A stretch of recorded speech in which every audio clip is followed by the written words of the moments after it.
manufacturers are looking for information, and what we've gotten back as part of that survey are questions from manufacturers about timely, concise, accurate information about what is happening obviously with the supply chain, but also what to do if an outbreak occurs or an infection is diagnosed in our facilities. What are we going to do at that point? Do we need to shut the facility? How do we clean the facility?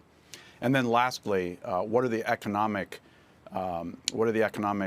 legislative and regulatory actions that we can take to make sure that employers and employees are made whole throughout this crisis, which is why we offered a legislative and regulatory package to the administration and Congress. I was just going to say, you said they have a lot of questions about what to do if there is an infection or if they need to shut down operations. So do they have a plan?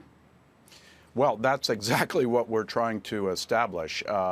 About 50%, only about half of manufacturers do have a plan for dealing with an outbreak in their facility. This is obviously novel, it's new, and I can assure you that manufacturers are trying very hard to figure out what that plan will be moving forward if they don't already have one in place. That said, any type of disruption like this is going to have serious consequences for the economy if it is as broad as some are predicting. So those numbers that you've reported, a third who are facing supply chain disruptions, which means their timing or their sourcing has been disrupted. Over 3/4, almost 80%, say that they expect a negative financial impact, and over half say that they anticipate a change in their operations, whether that is a change in how they're operating on the site or whether they have to actually close the site. All of those are very concerning to manufacturers and obviously to the economy as well. And so if any of these manufacturers are watching, what advice would you give them? What would you tell them about what to do and how to proceed forward when there really are still so many unknowns?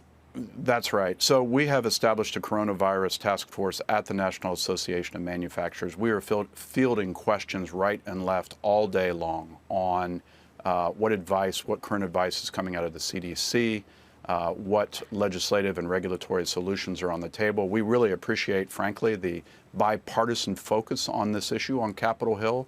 We've offered a plan that would provide some liability protections for manufacturers of medical devices and masks, for instance. And the Democrats in the House are talking about putting that in a package, which we appreciate. We've also suggested that there be tax breaks for employers who are employing their employees during this crisis, even if they can't work. And we think that's important, as well as some relief of some of the tariffs. And the Senate Republicans are looking at that in their package. So we've got some good news on Capitol Hill from a bipartisan perspective, and we're hoping that continues.